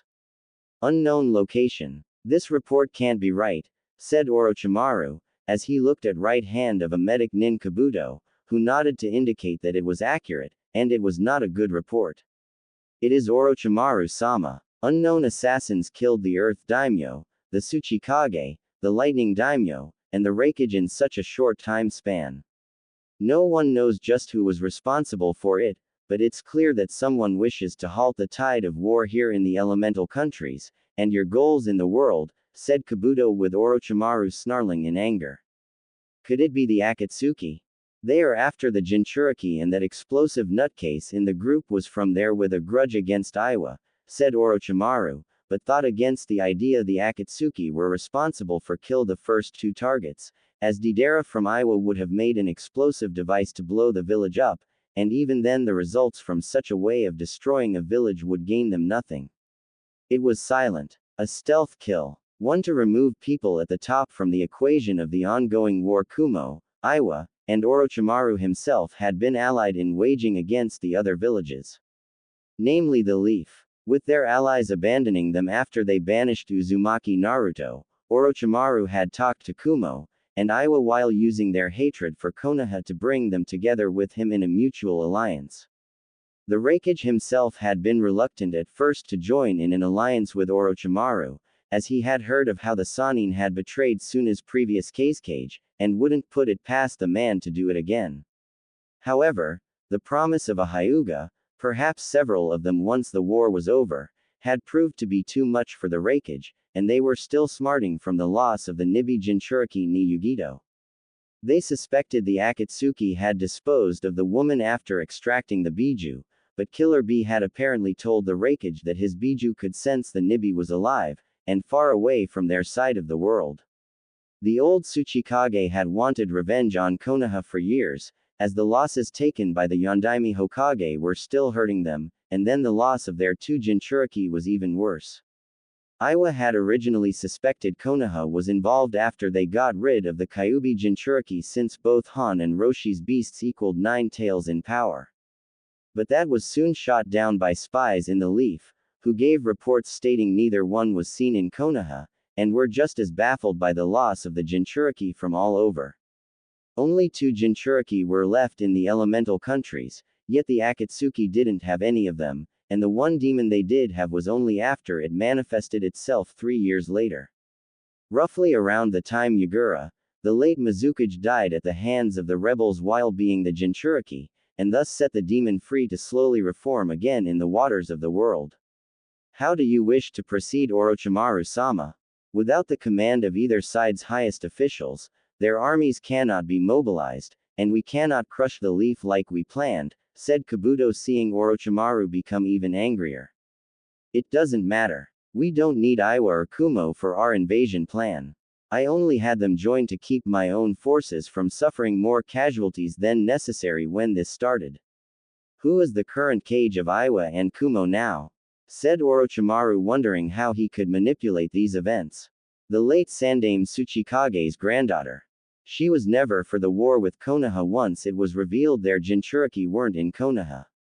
The Raikage's younger brother, the 8-tailed Jinchuriki named Killer Bee, has taken over for his brother, and was also against fighting an unnecessary war with the Leaf since he wished to redirect the village to fighting the Akatsuki, said Kabuto, with Orochimaru gritting his teeth in anger. Neither are intimidated easily. I can't just seal off the eight-tailed Jinchuriki like I did the Kyuubi vessel because the man has apparently become strong without his demon helping him. Kuretsuchi is like her grandfather in regards to doing what she puts her mind to and is too stubborn to have it changed. We'll crush Konoha now. Prepare our forces. I want to stand on my sensei's monument head and stain it with the very blood of his people, said Orochimaru with an evil grin on his face.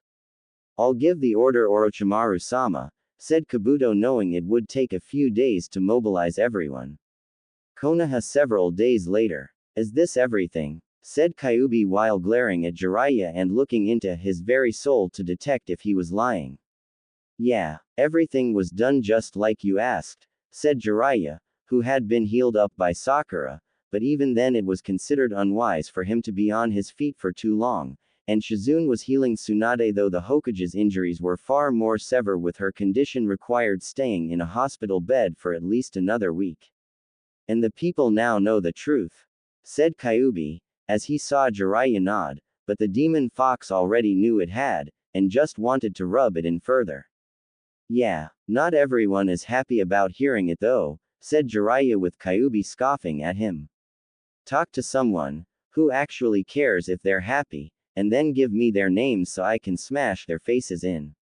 I'm taking this stuff back to the Western Elemental Empire, so the house, the scrolls, and everything that is Namikaze sealed away in this scroll, with the only one opening it being of Namikaze blood, said Kyuubi, as he had all the items that Naruto wanted, and the money was transferred to the bank in Spring Country before it was retransferred again to the Empire. Well, no one is going to stop you, said Jiraiya, seeing Kyuubi nod.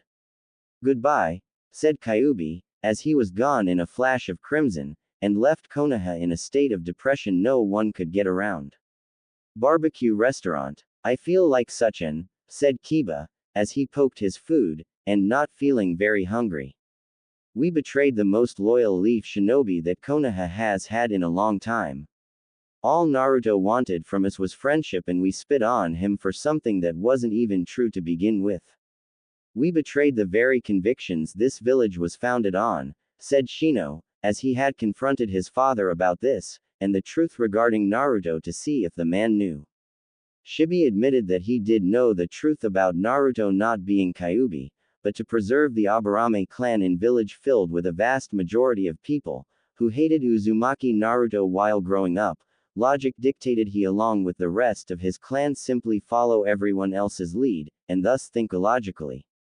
An ironic way of doing things, and in the end proved to be completely stupid in the long run for the clan by making them all look like hypocrites.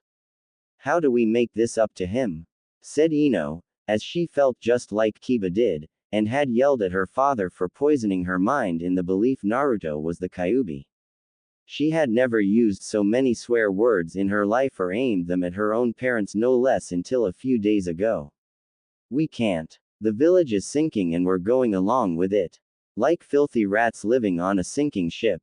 Even with the councils effectively removed from play, outside forces just like Orochimaru will find out about this, and believe this is the perfect chance to strike before crushing the leaf for good, said Shikamaru, knowing the entire village no longer had the will of fire at the moment to fight anyone. It was practically snuffed out by their own hands. How's Neji holding up? Said Kiba, knowing Ino did her own rounds at the hospital and saw the once prideful Hyuga branch family member. He's been quiet. Has been since Kyuubi paid him a visit. From what I heard, they had some kind of conversation, and it was about the Hyuga clan's future. Don't know what exactly, but apparently Hiashi tried to interfere, and is now blind after Kyuubi put a seal of his own on him, said Ino, having heard the rumors, and Hiashi being absent from the public life of Konoha seemed to confirm them. The ultimate punishment for anyone with a dojutsu-based bloodline, said Kiba while thinking the Uchiha was next. Speaking of such people, I heard Sasuke didn't exactly take the news regarding Naruto on both counts very well, and tried what Danzo did in the meeting room, said Shino, as he knew of Sasuke's quest for power, and any measure to seize it. Yeah, he did. Even with the damage done to him, that jerk still tried to pick a fight when he shouldn't have. I was there when he tried to. Sasuke called Kyuubi the fox pet of the Uchiha clan, and was determined to bring the demon back under Uchiha control. That it was his revenge against Naruto for having that blind taijutsu fighter in Spring Country ruin any chance of him reviving the Uchiha clan through his own body. Not only did it fail, but Kyuubi had ripped Sasuke's eyes from their sockets, and crushed them in his hands, said Shikamaru while muttering, "Troublesome," under his breath. Not like Sasuke would have revived his clan even if he had balls, said Kiba while Ino glared at him. "What does that mean?" said Ino while seeing Kiba roll his eyes. "Oh come on Ino. Even you've seen it. The way the girls that threw themselves at him were turned down. The way he would be around guys when Sasuke thought no one was looking. Uchiha Sasuke is gay," said Kiba with Ino's face going red with anger. "You take that back," said Ino with Kiba just looking at her for a second and then Shino. "Can you help me out here Shino? You've seen it," said Kiba with Shino nodding. "I have noticed Uchiha Sasuke does seem to hang out around the males of Konoha more than females. My bugs have also informed me of his pheromone output doubling when around strong male shinobi," said Shino seeing Ino looking at him now in shock. "So Sasuke is really gay," said Ino seeing Shino nod. "All current data from my observations of him have concluded he is and most likely in the closet, as they say," said Shino with Ino smashing her head onto the table and a rain cloud formed over her head. "Does Sakura know?" said Ino, her head shooting up. "Not like it matters. Sasuke can't reproduce, lost his eyes, and the fact he's gay just means no one short of Uchiha Itachi himself is going to be able to revive the Uchiha clan," said Shikamaru, knowing the Uchiha clan wasn't really a popular clan right now to bring back from the brink. "At least Sasuke can walk. Lee's permanently crippled this time. That Tifa Lockhart in the Taijutsu tournament in Spring Country knew where to hit him," said Kiba while Ino winced since she had seen him in the hospital and told the bad news by Tsunade about being crippled forever this time. Talk about karma. Naruto busted Hyson every mission he went on, and one of them was to bring Senju Tsunade back to heal the injured after Orochimaru crashed our very first Chunin exams. Lee was paralyzed from the waist down after his fight with Sabaku no Gara then, and Naruto brought back the one person who could give him his life back. When Lee denounced Naruto into being a demon, I will painfully admit that my way of thinking was along his too, just without the springtime of youth stuff, and hated our blonde former friend, said Shikamaru sighing in despair. We made our choice in following what the village believed about him, and it was wrong from the start, said Ino, wondering what was next for them all. There's nothing short of a miracle from saving the village, is there? Said Kiba, seeing Shikamaru shaking his head. Nothing short of Kami sending us back in time to our past selves and kicking our own asses before stopping the village from making a big mistake will save us all from total destruction, said Shikamaru, with the others looking down with depression-filled faces. Who would save them now? Imperial Palace the next day. So it has begun, said Naruto, looking over a report given to him by one of his agents in the Thieves Guild. Apparently so. Suna also sent a report to us regarding the exact same thing. Orochimaru is on the warpath against Konoha and marching his forces to the village as we speak. The Akatsuki are going after Killer Bee, and Iwa has just heard the news of you being the son of the Yondaime, said General Iroh, who had felt it best to hand this information over to Naruto right away, and prepare a defense of the empire itself. And Iwa wants blood for the apparent sins of the father I never knew. Are the Dai Li in position to defend the wall?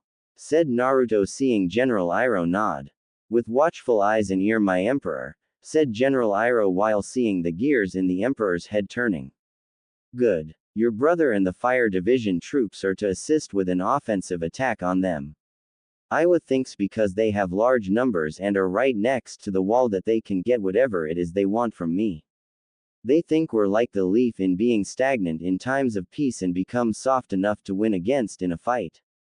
It's time to remind them why there is even a wall standing between them and us in the first place. Said Naruto, seeing General Iroh nod in understanding the order. No mercy, my emperor, said General Iroh, knowing such order from the Emperor was to be followed to the letter. Show no mercy, General Iroh. I want the death toll of the enemy to be so massive from this one battle that the losses they took at the hands of my father will seem like a small handful by comparison. The people of the Empire are my people, and I will not see it be invaded with the people in it hurt by an army of Iowa shinobi with a grudge aimed against me, said Naruto before he got on his fox helmet and sheathed his sword. My Emperor, said General Iroh while he saw the look in Naruto's eyes of a man getting ready to fight. This is a grudge aimed at me. These Iowa shinobi want me, General Iroh. It would be rude not to show up to greet my uninvited guests and show them the way out of my empire, said Naruto, seeing General Iroh nod. Your future wife will not be happy about this, said General Iroh, as he saw Naruto sigh and stop at the door. I can't let this be ignored, and I can't let my men fight a battle that does not involve them for me.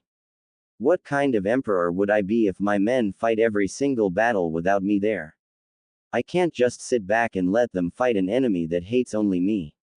If I were to ignore this and simply do nothing, then I am not worthy of being the emperor of this empire. Then I am not the man Hinata can say without question that she loves with all her heart, said Naruto, seeing General Iroh nod in understanding.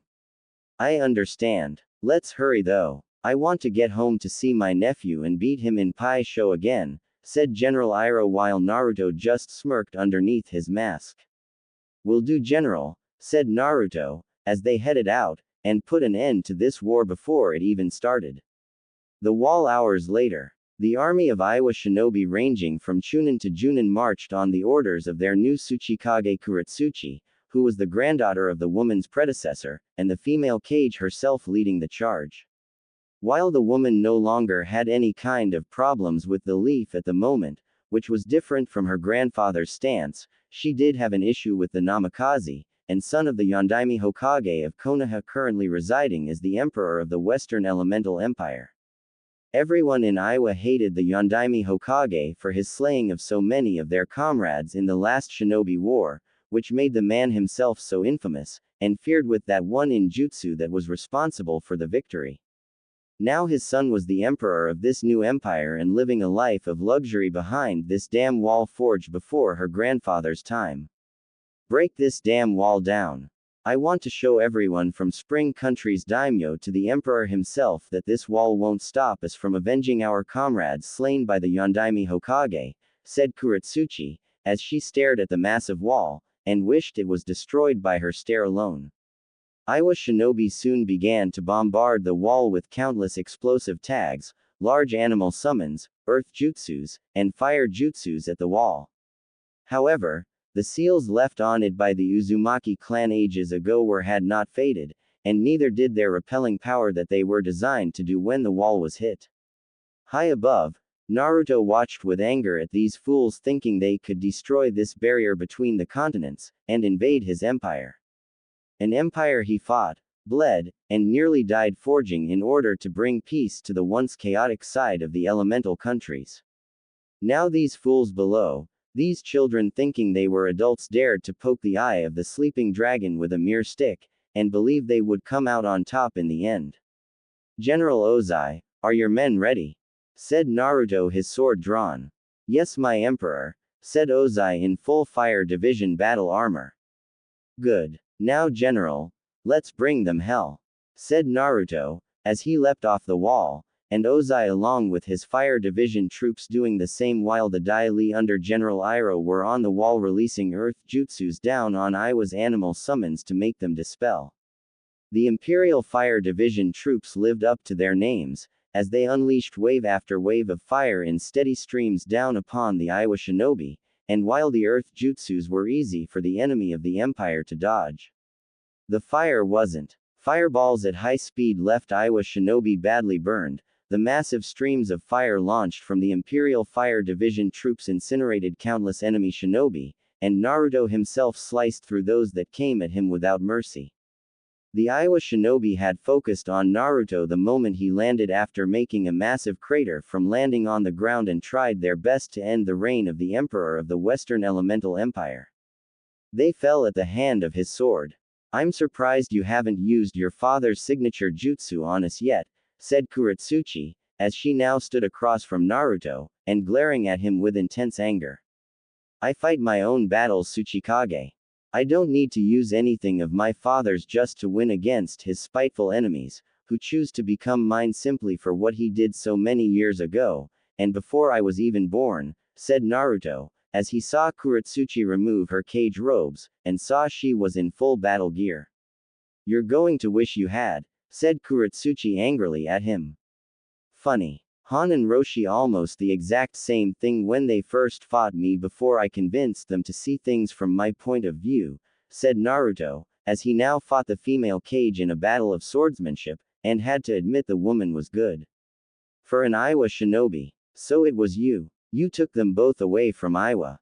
Not the leaf or the Akatsuki, said Kuretsuchi, as she tried to take Naruto's head off, and missed when the Namikaze ducked under it.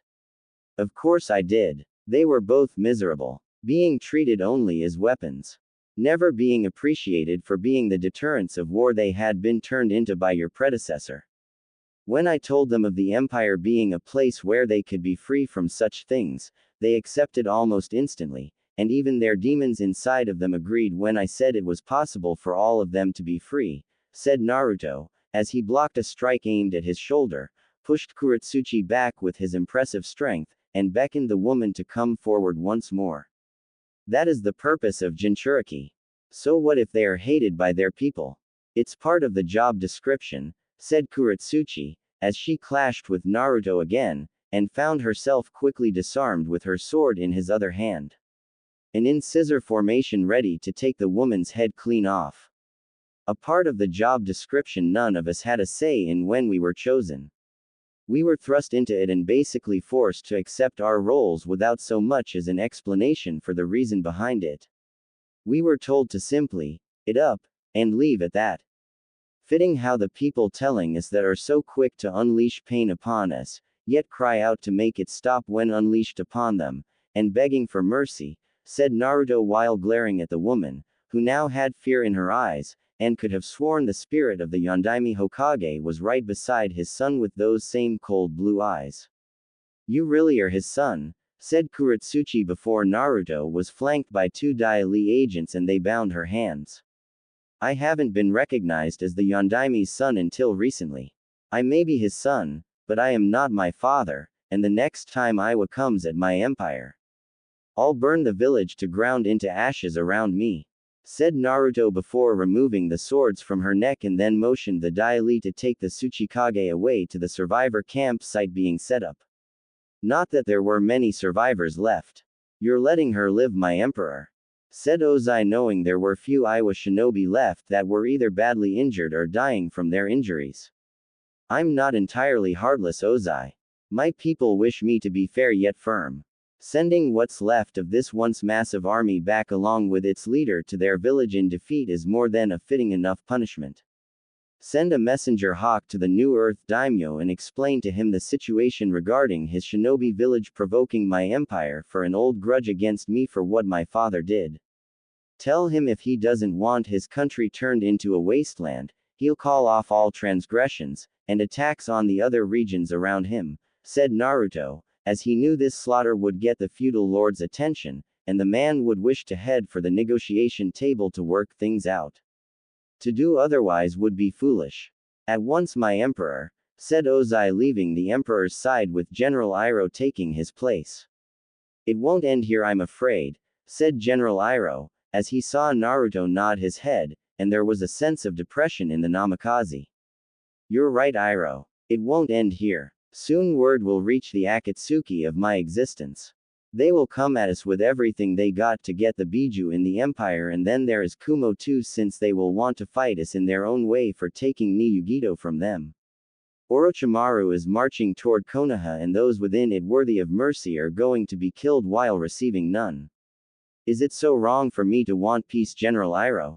Said Naruto in a semi-tired voice, as he had nearly drowned what was left of his soul in the violence of the wars in the West, scars running deep on so many levels, and now this soon-to-be new one on the horizon threatened to finish the job. Peace is sadly forged only through time of war, my friend. We both know that from our past experiences when the Empire had yet to be created. You must ask yourself if the risk of your life along with all the lives of those that fight with you are worth the peace, said Iroh, having been a key insightful figure in the Emperor's young life. I can't make that choice alone. I will ask the people if they will follow me in this.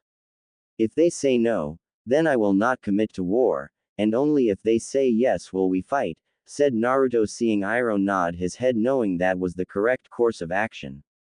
The people were the Emperor's strength and he would need their strength now.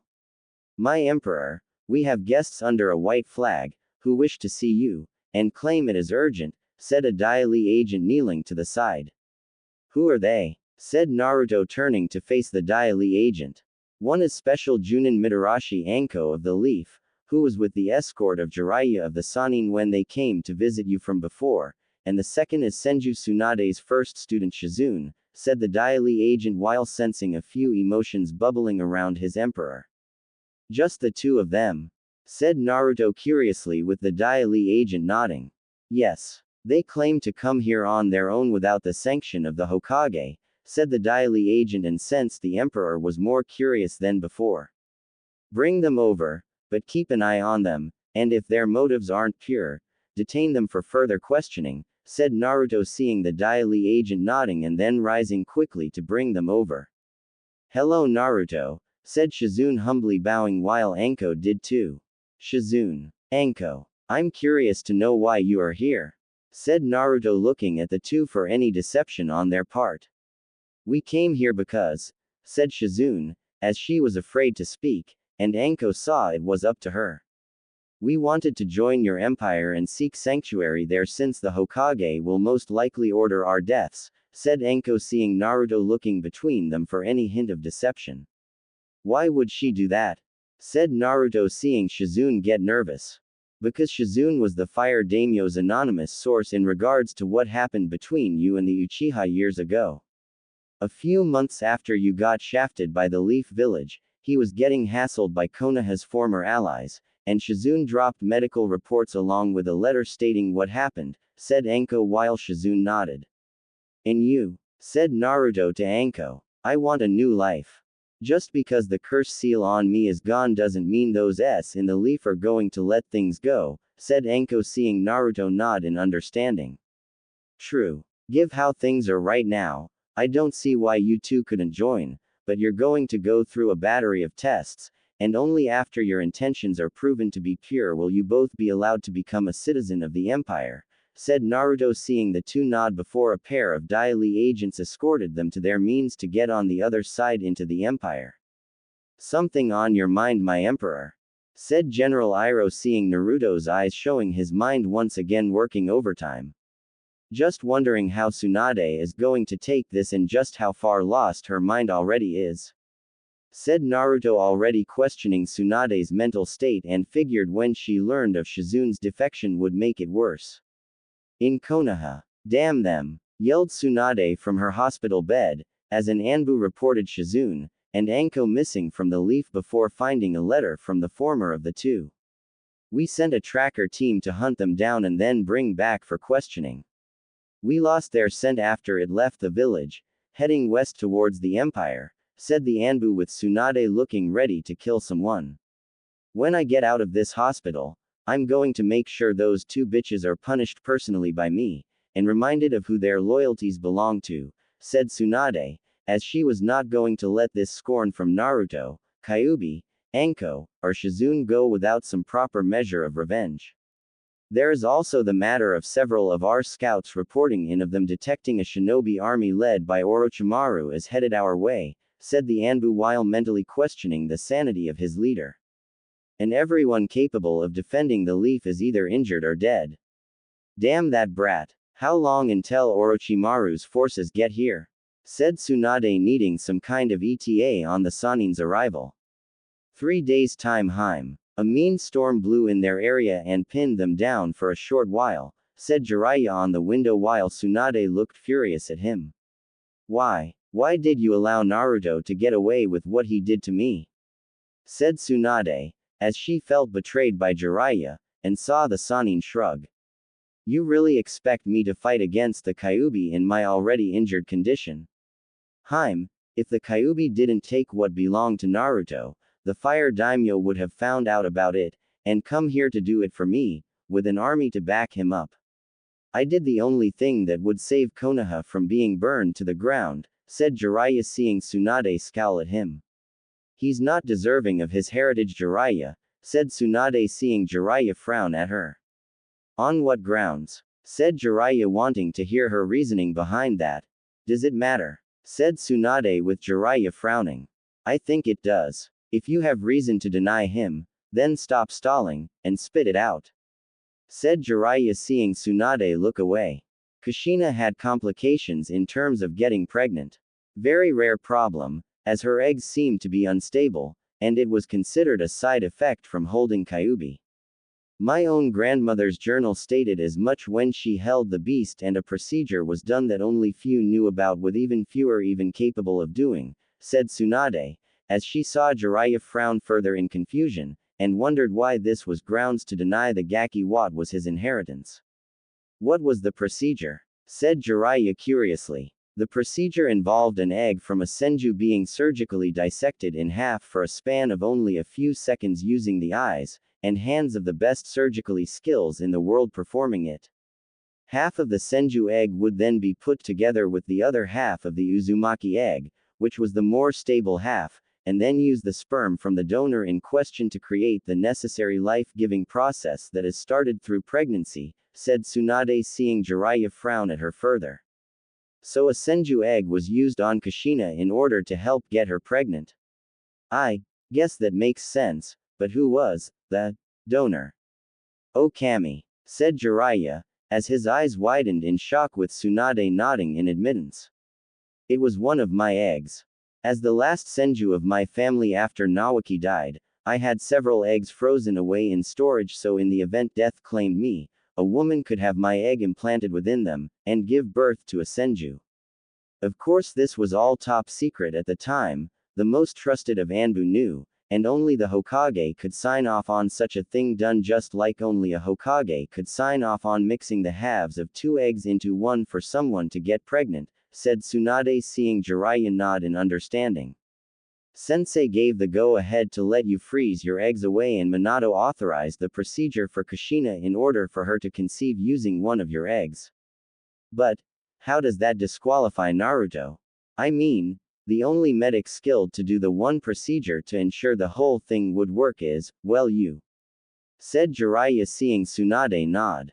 At the time, I was all for it, and agreed to everything when brought to my attention by Minato. But after a while, seeing how Kushina was happy with that damn swollen belly holding a life inside of her, I became bitter, and jealous of the fact she was holding a child that was mine by some paternal right. However, I knew that even with half my egg being used to make it happen, Kushina had all the paternal rights of a mother, since she would bring the child into the world, and so I was forced to watch from the sidelines.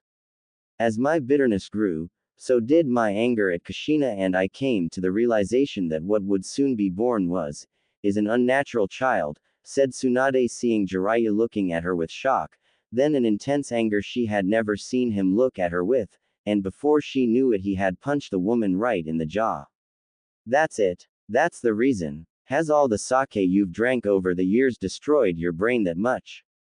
Yelled Jiraiya, seeing Tsunade rub her jaw and using what chakra she had to heal the injury. A child like that cannot have his father's inheritance. With Kushina dead, I am in a way his mother now, and as such I had long since informed Sensei to forbid him from ever having it, said Tsunade, only to have Jiraiya's hand wrapped around her throat, with his eyes showing even more of the rage he had in them seconds ago. I can't believe you. You actually did that to him. Your own son on a technicality, and you throw him away to the wolves. You used to go on and on about how you wanted to be a mother when we were growing up, when Dan was alive. How you two were going to get married, have kids together, and live the ideal family life. Now here Naruto is, the newly born child, turned into the Kyuubi Jinchuriki by his own father, with his mother dying in the process, and you leave him to suffer a village's hate-filled wrath when you knew the boy could have been considered your son. You could have raised him, loved him, taught him, protected him from danger. Instead, you betray him just like I did, only on a far worse level that's lower than even an Uchiha, and all because you considered him in your bitter lonesome to be unnatural. Said Jiraiya, as he let go of Tsunade's throat at the halfway marker of his ranting, and let the woman breathe again. He is unnatural. A child should not be conceived that way, even to ensure a backup plan for a new Jinchuriki being born, and replace the old, said Tsunade while Jiraiya grit his teeth knowing that was one of the reasons Kushina became pregnant since her family was wiped out and a new child of Uzumaki blood was needed. Only in your mind Tsunade. That kid has the best of both worlds. Hell, I'm surprised he hasn't used your clan's abilities yet, and made a forest rise up from the ground. Maybe he has and we just don't know it yet. But I have a feeling we'll never know because Naruto is gone. He's not coming back Tsunade and it all your fault. Said Jiraiya before storming out of the room and slamming the door shut. It was the first time in a long while since he had ever used the door over the window and hated himself for it. Imperial Palace, the speech balcony. It's time, my emperor, said Liu Bei, as he saw the man nod, and looked to his wife. I'm sorry we keep postponing our wedding. I'm a horrible person, said Naruto to Hinata with the Hyuga shaking her head no in disagreement. No, you're not. You're a wonderful person, who cares about others, and has to weigh the choices in front of him that few can make. It's the price one must pay for being the emperor of an empire, said Hinata, as she hugged him, and felt his lips when he kissed her hair. No matter what I do, I'll never be worthy of your love, and yet here you are being patient with me, said Naruto with a smile on his face while Hinata smiled back. You were always worthy, it just took us longer to come together due to outside forces that tried to keep us separate for so long, and nearly succeeded had you not changed my life when it counted most, said Hinata, as she felt him hug her tighter, and returned it. Even now, outside forces threatened to keep us apart, and the only reason I was able to change your life is because of you changing my outlook in life. Without your confession, I would have felt like there was no one out there for me, and just died alone without my other half. You, said Naruto with Hinata smiling more. My emperor, the speech, said Liu Bei while the rest of his sworn brothers and several other generals were waiting. I'll make this up to you. I promise. When this is over, we're getting married, and having the best honeymoon ever. Said Naruto with Hinata smiling and kissing his cheek. I'll hold you to that, my emperor. After all, you don't break promises, said Hinata into his ear and could feel his blood burning for her now. Yeah, least of all you, my empress, said Naruto, as he squeezed her rear, and loved the eep she let out in the process. Pervert, said Hinata glaring at him though it was a playful one. That's Emperor Pervert to you, my Haim, said Naruto before walking to the balcony where his people awaited him for the speech that in dark part of his mind he didn't want to give. He just hoped the people of the empire would support him in this. Omake Lee's painful recovery. Rock Lee was with his former sensei. Both were down in the dumps because Tsunade could not heal him this time. Tifa Lockhart broke his body and forever crushed his dream in being Guy's successor in being the greatest taijutsu master of all time. A well-befitting punishment when you realize who Tifa served and who was also the very same person Lee had betrayed years ago.